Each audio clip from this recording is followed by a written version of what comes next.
Sir मेरा नाम निखिल है सर, मैं लैंड ऑफ टेम्पल्स तमिलनाडु से आया हूँ सर। तो एग्जाम्स के वक्त कभी कभी हमारे घर में गेस्ट आते हैं सर। सर और वो हमारे प्रिपरेशन के बारे में पूछते हैं। कुछ चीज़ें हम अपने माइंड से निकाल के रख देते हैं, भूलना चाहते हैं, उसी के बारे में वो वापस पूछते हैं और हमें उसके बारे में याद दिला देते हैं सर। और इसके बारे में हमारे मम्मी पापा भी कुछ कर नहीं पाते सर। तो मैं आपसे ये पूछना चाहता हूँ, ऐसे सिचुएशंस को हम कैसे हैंडल कर सकते हैं सर? मैं एक चालाकी बताता हूँ। क्या करना चाहिए, जैसे आए ना बोले अंकल जी आप बहुत सफल व्यक्ति हैं, मैंने सुना है, मुझे आप बताइए ना बचपन में आप कैसे पढ़ते थे? क्या आपको कभी गुस्सा आता था? क्या आपको कभी टीचर मारते थे? क्या आप कैसे करते थे? वो पूछे उसके पहले आप पूछो, आप देखिए पूरा टेबल टर्न हो जाएगा। हाँ सर, जब वो आए मैं टोटली सरप्राइज था। जिन्हें अभी तक टीवी में देखा है उन्हें रियल लाइफ में सीधा देखने को मिल रहा है। और उन्होंने बहुत क्रिएटिव आंसर दिया, मैंने एक्सपेक्ट नहीं किया था। उन्होंने बोला कि सीधा टेबल पलट देने के लिए। हमें उनसे जाके पूछना चाहिए कि आपने कैसे किया लाइफ में, आपने इस स्टेज में इस पड़ाव को आपने कैसे पार किया। जुले सर, मेरा नाम पद्मा है, मैं लद्दाख से हूँ। तो मेरा ये प्रश्न है कि हमारे उम्र के बच्चे को बड़े सपने देखना चाहिए और उन्हें पूरा करने की शुरुआत कहाँ से करना चाहिए सर? सपने न देखना वो तो क्राइम है। सपने देखने ही चाहिए, लेकिन सपनों को गुनगुनाते रहना ये कभी काम नहीं आता है। और इसलिए जीवन में कर्म को प्रधान देना चाहिए। मैं जहां हूं वहां मुझे सफल होना है, तभी मैं आगे जाऊंगा। मैं देखता रहूं और मुझे अगर पेड़ पे चढ़ना ही है तो आम देखता रहूं तो आम नहीं पकड़ता।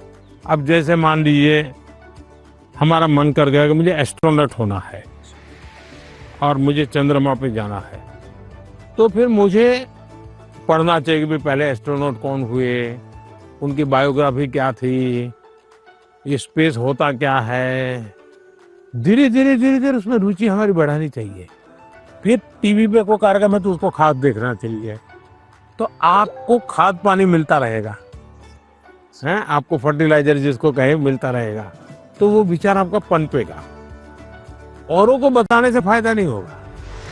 कभी कभी हम बता देंगे, भी मजाक उड़ाएंगे, ये तो एस्ट्रोनॉट बनने वाला है। तो हमारे मन के सपने पब्लिक नहीं करने चाहिए, लेकिन लिख करके रखने चाहिए। मैं बहुत नर्वस थी क्योंकि मेरा ये लाइफ का पहला एक्सपीरियंस था परीक्षा पे चर्चा पर। बट जैसे प्राइम मिनिस्टर मेरे सामने आते ही मेरा पूरा नर्वसनेस एक्साइटमेंट में बदल गया था।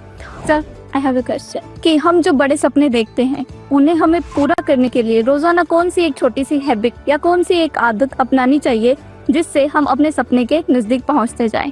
एक तो मुझे लगता है कि हमने बायोग्राफी पढ़नी चाहिए, बड़े जो भी सब है उसके विषय में। कभी कभी क्या होता है, हमारे सामने वो बड़े बने वो ही पता चलता है, लेकिन वो भी तो कभी छोटे थे। आज पीएम आपको मिला होगा, वो पीएम कभी तो छोटा होगा ना। तो हम जब बायोग्राफी पढ़ते हैं तो लगता है नहीं भाई ये बड़ा तो था, लेकिन पहले तो यहाँ था। फिर उसमें से आप को रिलेट करोगे, हाँ मैं भी ऐसा ही हूँ, ये तो मैं भी करता हूँ, वो ही करते हैं, ऐसा नहीं है। फिर आपका विश्वास बढ़ेगा, हाँ यहाँ से शुरू कर सकते हैं। ये पहला कदम है, उन्होंने ऐसा किया था, ये दूसरा कदम है, उसने ऐसा किया था, ये तीसरा कदम है। तो आप अपने आप अपना रास्ता मजबूती से आगे बढ़ा सकते हैं। उनकी एडवाइस सुन के मुझे ऐसा लगा कि जो मेरा आइडियल है मैं उसके देखूं और उसकी पूरी जानकारी निकालूं और देखूं कि वो किस बैकग्राउंड से बिलोंग करते थे, उनके सामने क्या परेशानियां थी, उन्होंने क्या क्या फेस किया। तो उनको जान के मैं क्या एक छोटा सा स्टेप ले सकती हूँ और उस पर काम कर सकती हूँ, और वो जब पहला वाला स्टेप कंप्लीट हो जाए तब हम दूसरे स्टेप पे जा सकते हैं। सर, मुझे आपको एक कविता सुनानी है। कविता सुनानी है? सुनाओ। हम सबके अरमान है आप, भारत के अभिमान है आप, भारतवर्ष के केवट है आप, मानवता के सेवक है आप। मैं बड़ी दूर से आई हूँ, कुछ प्रश्नों को अपने साथ दिलाई हूँ, परीक्षा पे चर्चा की सौगात उठाए हैं, फिर हम सबने ये मौका पाए हैं। आप ममता की परछाई है, वंचितों के हमराही है, देश को आगे रखते हैं, भारत माँ की जय कहते हैं।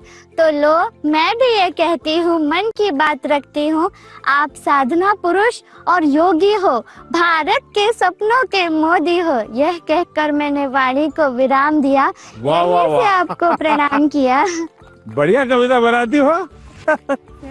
जब वो मेरे से मिले, जब मैं पोयम सुना रही थी और जब वो मेरे से बात कर रहे थे और जैसे जैसे पास आ रहे थे, ऐसे लग रहा था अब मेरे को चक्कर आएंगे और अब मैं यही गिर जाऊंगी।